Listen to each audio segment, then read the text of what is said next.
Okay, there you go. So, as I was saying, class, when you choose the correct answer, whether it's neutral, positive, or negative connotation, you should think about it carefully.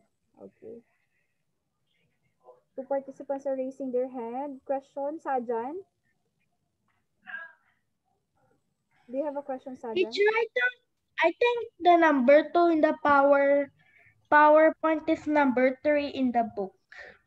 Yeah. Actually, I only indicate 4 items here. Hindi ko nilagay lahat. Okay. So, it's on random. Okay. It's on random. Thank you. Okay. But thank you for noticing. Very good. Okay, yes, you may be. Number 3, Chernosi, yung sabi niya daw, Cher. Yeah. Oh. Mrs. Andres is nosy. She keeps on asking me about our guests last night. Okay. Positive, neutral, negative. Negative. Negative. Negative, Cher. And also, are we... Negative kasi, sure kasi, dinidescribe Yes. na isang person. Describing a person negatively. Okay. So it's a negative connotation. Number 4. For tonight, this lovely hotel will serve as us home. Okay. Positive connotation, yes. Ito lang nag-isang positive connotation. Positive. Yes, it's a positive connotation because the hotel it has the same level with home. So parang, syempre compliment yun for a certain hotel, right? That a hotel is as good as a home. Okay, it feels like home. Okay. Next one, let's proceed with inverted sentences. Okay, any more questions about connotation and denotation, class? Do you have questions about that one? Anna po? Okay, sige, let's proceed with inverted sentences. Okay, this one is easy also. Okay, basically, class, you just have to invert the sentence by... What page is inverted sentences? 108.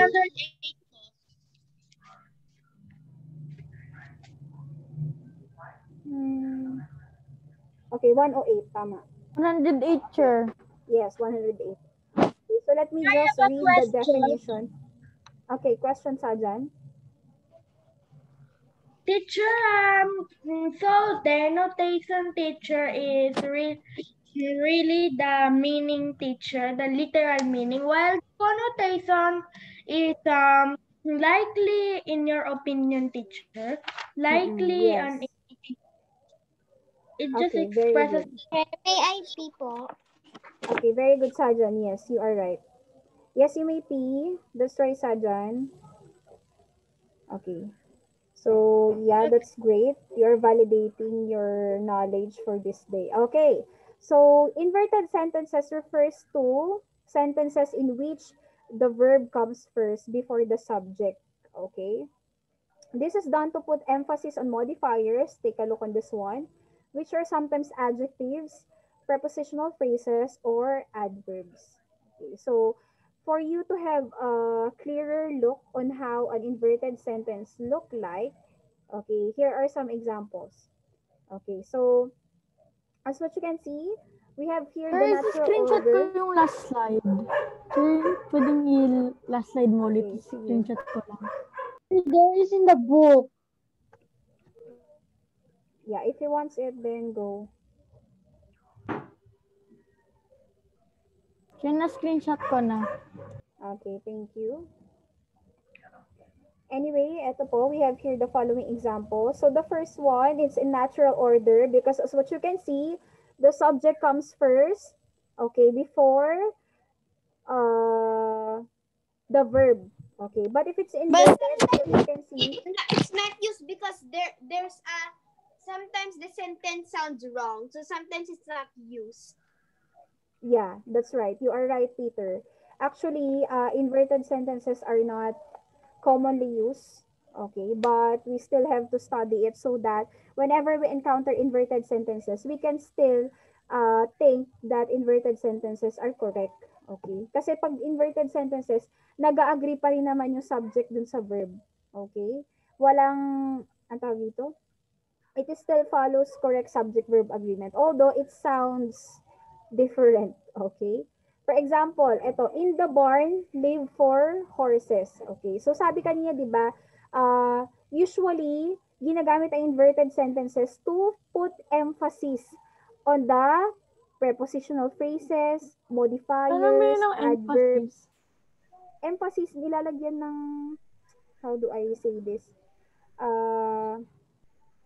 Nilalagyan ng focus. Okay. So, in the barn, so it is trying to emphasize that Sir, yan yung there verb. are 4 horses in the barn. Okay. Sir, yung So, in the eto, barn, sir, yung verb. no, it's not the verb. It's the, ang tawag dito? It's the predicate. Yung live ang ano dito. Teacher, I heard in verb. our assignment we have to change Sir? sentences to our inverted form.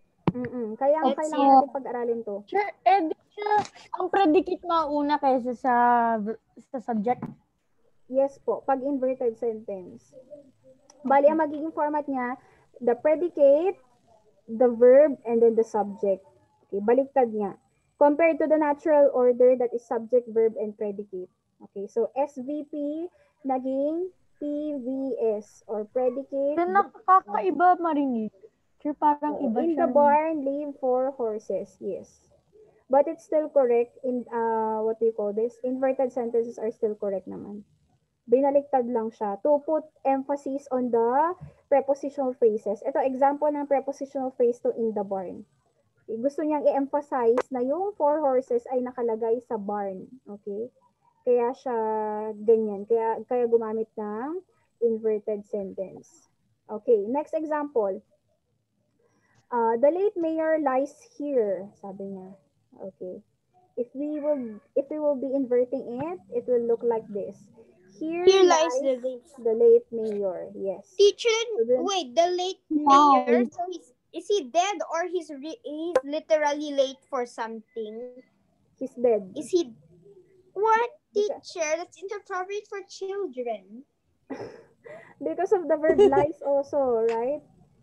Sir, Parang what's the dito, meaning of life? in Tagalog, Sir, kala ko dito nga kasi tulog. No. Sir, kala ko tulog siya.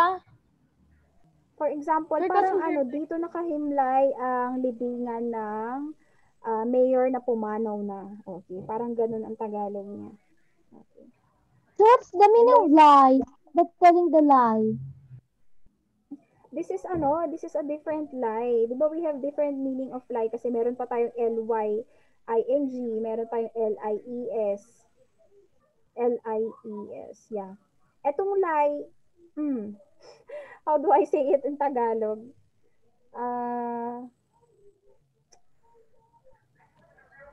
It's here like, Peter, can you help me use a word for lies? Do we have what is the synonym for lies? Andito, linibing. Yes, it's like here flat. The witness Yeah. had many lies. Oh, ibang lies yan. Ibang What lies is- yan. Or nakahiga. Yo, nakahiga. Yes, that's what I'm trying to say. Sir, nakahiga. Sir, Pero kala ko let's patay. have... Oo nga, pero kasi alangan naman gagamit... Paano ba ito sasabihin? Gumamit to ng euphemism class. When I say euphemism, hindi niya sinabing the dead mayor lies here. Kaya nga late yung ginamit niya eh. Okay? Kaya kanina hindi niya pa siya na-figure out because it's euphemism. Okay? You know euphemism class? Okay, Teacher, trying to- remain pwede. Remain chair. Nire-rename siya for the purpose of not being too harsh. Okay. O, ayan. Lies, okay, be in or assume a horizontal or resting position on a supporting surface. Okay, tama yung sinabi ni teacher. Resting position. Okay, the church lies in ruins today. Okay, the way, direction, or position in which something lies. Nakahiga. Ayun nga. Okay, anyway class, let's focus on how do we invert a sentence. Okay? So as what you can see, nauna yung here dito, and then here comes lies. Lies is the verb, and then the subject is the late mayor. Okay, anyway, let's have some exercises. Predicate yung nag-describe sa... Oo. Yes. But actually, here is an adverb. Okay? It's an adverb of place. O, di ba nabanggit natin sa meaning kanina ng inverted sentence? Gumagamit tayo ng inverted sentence in order to put emphasis para mabigyan ng focus. Okay? Yung prepositional phrases, adverbs, adjectives. Yes, you may go. Okay. So let's have the following. Sige, who would want to try and invert the following sentences? The dog ran down the street. Okay, run lang po ang verb dyan na. So down the street, ang uunahin mo. Okay, how do you put this in a sentence? Paano mo siya invert, class? Okay, anyone who would want to try? Run down the dog street? Ay, nako, iba-iba Di ko na. kasi... Di ko... Okay. Down the street, down the street, the dog ran. Hindi ah. Di ba? Oh, eto. Class, you always have to... run the dog. Yes. Kailangan mauna parati yung verb pag inverted sentence. Although it doesn't sound so good. Predicate. Kaya nga, di ba tapos na yung predicate, yung down the street? O, anong susunod ba sa predicate? Yung verb. Down the street, the dog ran. Hindi. Ihuhuli mo yung subject. Kevin, would you mind to try? Ayan, si Kevin nag-raise na hand. Let's hear him. Down the street ran the dog. Okay, yes, that's right. So, down the street, ran the dog. So, it focuses on the prepositional phrase, down the street. Doon siya nag-focus. So, as what you can see, inverted sentence siya. That's why the predicate, okay, comes first, down the Sir, street. kakaiba yung pagsabi. The verb, yes, the verb run, okay, ang sumunod, and then the dog. The dog yung last. Okay. Second example, this one is a bit easy. A picture is on the wall. Okay, let me check from the people who are raising their hands. Okay. On the wall, The picture on the wall, a Keep picture. quiet, keep quiet. Okay, I'll be asking for random people. Okay, sige. Wait lang. Let me just wait for the others. Okay, Darcy. Ayan.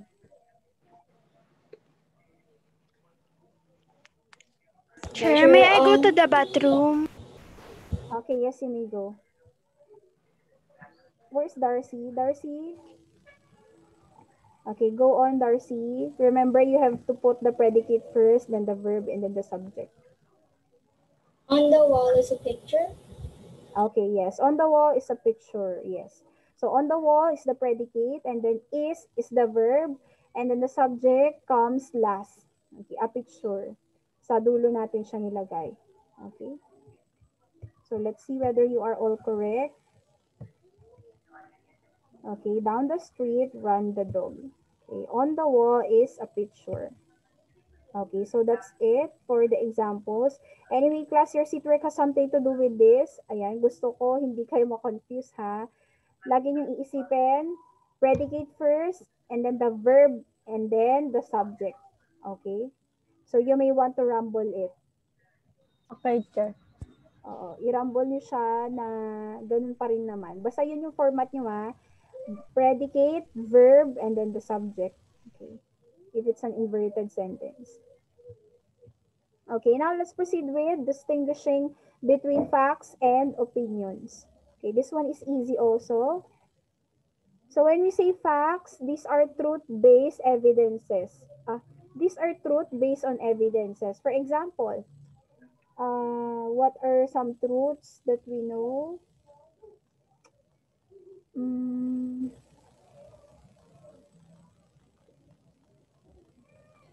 Does the life fact bias? Sir, fact Teacher, I know sila what po bias is. Teacher, why tell you the definition of bias? bias is bias unfair. Yeah, I know. Unfair. They made bias it is unfair. unfair. Yes. Kaya nga yun ang pangit sa opinion. Okay, anyway, example of fact. Tell me whether I'm correct or not, ha? Light travels faster than sound. Is that correct? Does light travels Yes. faster than sound? Okay. Fact. That's true. Yes. Yes, that's a fact. Yun. Yes, that's a fact. So those are examples of facts. What else? Can you give me an example of a fact, Rafael? Can you think of a fact?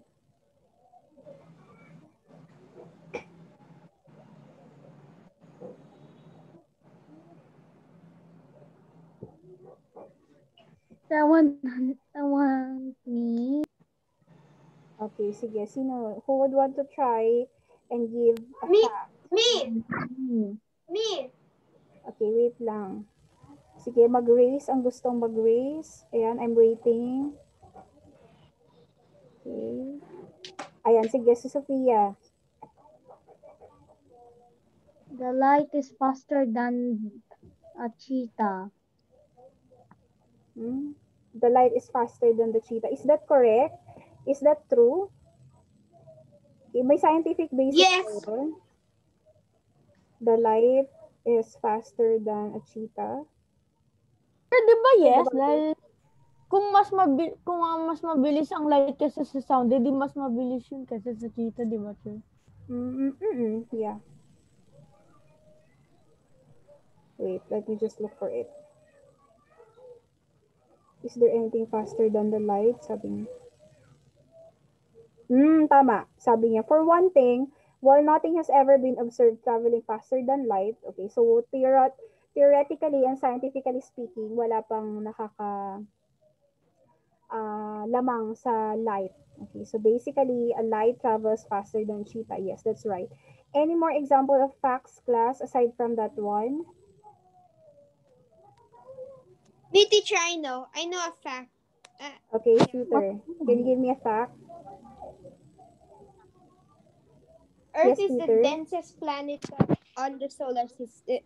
Earth is the densest planet on the solar system. Okay, What? yes, very good. Densest planet daw. Okay. What else? The Earth is made up Jupiter is the of... biggest planet. Oh, yun yung mga ganon. The Earth is made up of how many percent of water? Is it 70? 70? Basta ganon. Teacher. Yes, basta something like that, class. Those are facts. For opinions, okay, let's move to opinions. Opinions are someone's, okay, nabubul na si teacher. Opinions are someone's beliefs or thoughts. Okay. It could be bias. When you see bias, it's almost the same with subjective and unfair. Okay, that's why we cannot trust an opinion unless we try it ourselves, diba? Diba, class? Am I right? Unless napatunayan na natin, we cannot trust an opinion. For example, brand A is better than brand Z. Okay, that's an opinion, right? Okay, yung mga ganun, yung mga propaganda techniques that we hear on advertisement, they are opinions. Okay, and they are not facts. What else? iPhone is better than Samsung. Okay, that's an opinion also, unless you have proven it theoretically and truthfully. Okay. Eh, wala namang scientific basis yun or wala namang research base na nagpo-prove. Painting is Na- better than yours. That's an opinion. That's Yeah, an my opinion. My painting Mm-mm. is better than yours. That's an Yes, that's an opinion. opinion. Yeah. Okay, our house is better than yours. That's an opinion. Yes. Okay, because class, when you give an Because who opinion, knows? What if yes, it's only it's based on not? your It's not the perspective. fact or anything. Yeah, Yes. it's only based on your perspective and not. For me, that based on artwork looks like. For me, that artwork looks like a triangle with a square on top. That's like that's also an opinion. Kasi may word na for me, sabi niya. Basically, opinion niya. Okay. Let's have the following examples. Okay, wala to sa book niyo. Okay, tell me whether it's an opinion or a fact. Air travel is safer than any other method. Is this a fact or an opinion? Opinion? Opinion. You Opinion.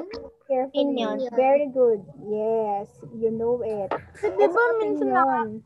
No, Siguro teacher. ang Sometimes air air travel can be safer. Sometimes they're hijackers and sometimes make Yeah. crashing. Oh, that's why you cannot know. Oh, You cannot Chairman. tell honestly.